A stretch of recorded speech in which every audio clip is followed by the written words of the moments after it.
तो बाढ़ से यूपी और बिहार के हाल बेहाल हैं। बाढ़ ने ऐसा तांडव मचाया है कि हजारों लोग अपने ही घरों में कैदियों की जिंदगी गुजार रहे हैं। रास्तों पर पानी का पहरा है और इस मुसीबत में प्रशासनिक मदद भी नाकाफी साबित हो रही है। नून रोटी खाती है, नमक रोटी खाती है। समस्या यही है कि कोई चीज हम लोग को मिल नहीं पा रहा यहाँ पे। अच्छा, बहुत दिक्कत हुआ। यहाँ तो कोई पूछने भी नहीं आता। क्या कहें, किससे कहें, दर्द अथाह है। आखिर मदद की गुहार लगाएं तो किसकी चौखट पर लगाएं। और दर्द का ये किस्सा किसी एक कस्बे या शहर का नहीं, बल्कि यूपी से लेकर बिहार तक के बाढ़ पीड़ितों का है।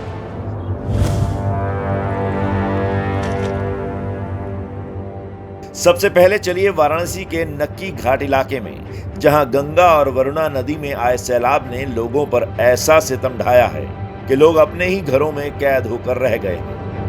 नाव पर जाते हुए हमें देखकर कुछ लोगों ने आवाज़ लगाई, क्योंकि उन्हें अपने ज़रूरत का सामान खरीदने जाना है। ऐसे एक शख्स जो है, आप देखिए किस तरीके से अपने घर के पेड़ पर एक रस्सी बांधे और उसी रस्सी के सहारे नाव पर उतरते हैं।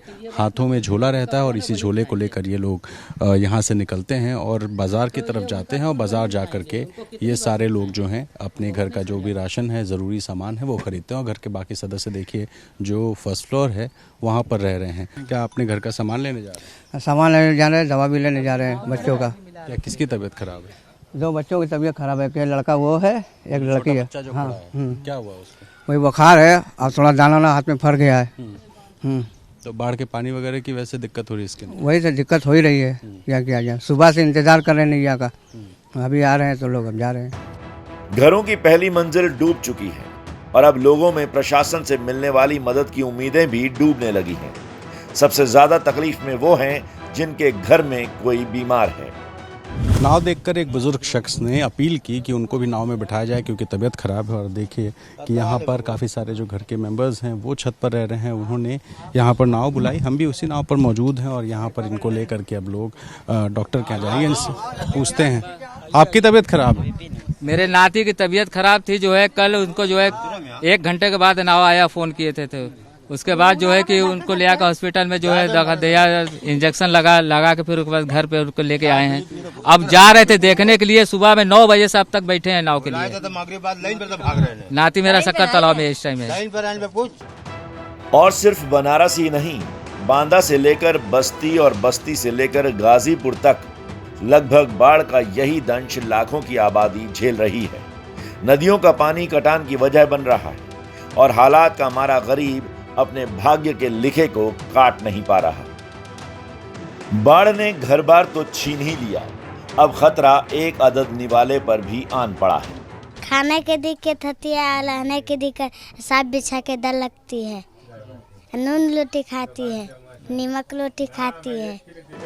तोतली जुबान में ही सही, इस बच्ची ने बिहार के उन बाढ़ पीड़ितों का वो दर्द उकेर कर रख दिया जो किसी का भी कलेजा छलनी कर जाए।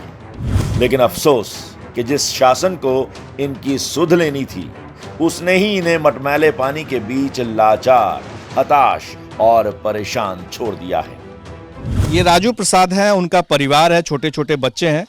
इन्होंने कहा कि मैं वहाँ पर था तो इशारा करके मुझे बुलाया अपनी तकलीफ दिखाने के लिए, इसलिए मैं रोक नहीं पाया इनके घर में अंदर घुसने से।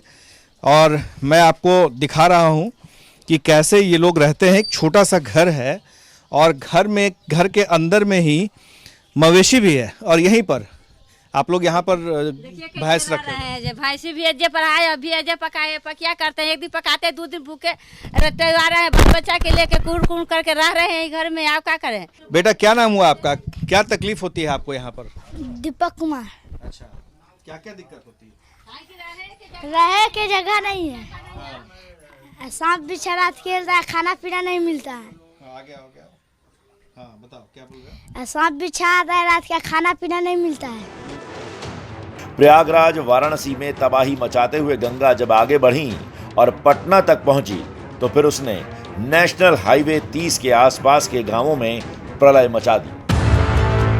मौजूदा वक्त में बिहार में 126 गांव बाढ़ प्रभावित हैं। 100 के करीब गांव तो अकेले पटना के हैं जो डूबे हैं। इसके अलावा आरा, छपरा, भागलपुर में भी बाढ़ ने लोगों की कमर तोड़ दी है और आरोप है कि प्रशासन पीड़ितों तक पहुंचने में नाकाम रहा।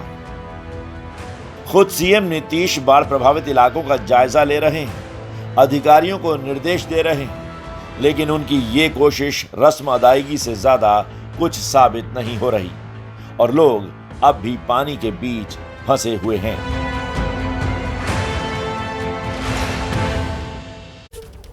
तो बाढ़ और बारिश से क्या स्थिति है, ये आपने रिपोर्ट के जरिए देखा। अब आपको सीधा लेकर चलते हैं मेरे सहयोगी रणवीर और प्रकाश कुमार के पास। प्रकाश इस वक्त पटना में मौजूद हैं। प्रकाश, हर साल की ये स्थिति है, बिहार में बाहर की जगह बाढ़ आ जाती है, अभी फिलहाल वहां ताजा अपडेट क्या है? देखिए शिखा, बिहार के कुछ ऐसे इलाके हैं जहां हर साल बाढ़ आना ही आना होता है, लेकिन पटना में 2016 के बाद पहली मर्तबा ऐसी स्थिति आई है कि गंगा नदी और जो सहायक नदियां हैं वो उफान पर है। हम आपको दिखा रहे हैं कि कैसे लोग जो हैं दूर दराज इलाके से कई किलोमीटर पैदल चलकर आप देख रहे हैं कि पानी क्रॉस कर रहे हैं, क्योंकि ये स्थानीय लोग हैं इसलिए इन्हें थोड़ा बहुत पता भी है कि उस जगह पर कम पानी है और किसी तरह से वो घर से तैर करके मुख्य सड़क तक आएंगे और फिर यहाँ से कुछ अपना काम करके फिर वापस जाएंगे।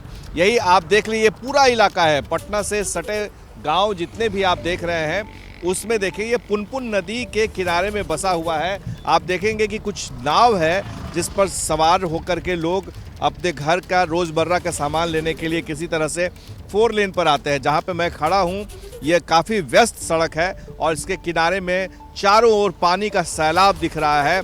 कई मकान डूब चुके हैं, कई घर में पानी है और लोग जो है बहुत बेहद परेशान हैं। इतना नज़दीक राजधानी पटना के होने के बावजूद अब तक लोगों को सहायता, राहत नहीं मिल पा रही है। हमने अपनी रिपोर्ट में दिखाया था कि कैसे घर में, जिनके घर में पानी घुसा हुआ है, उन्हें नाव की से ज़्यादा उन्हें ट्यूब की ज़रूरत है, क्योंकि घर में राशन नहीं बचा है। वो किसी तरह से चाहते हैं कि बाहर जाएं और सामान लेकर घर में आए। एक ही घर में छोटे से कमरे में मवेशी भी है, गाय भैंस भी है, बकरी भी है, कुत्ता भी है और खुद उनका पूरा परिवार रह रहा है। इतनी ख़राब स्थिति है शिखा। तो जाहिर है कि पुनपुन नदी के जो सिराने पे लोग बसे हुए हैं वो काफ़ी मुश्किल में है। इसके अलावा गंगा नदी में पानी उफान पर है।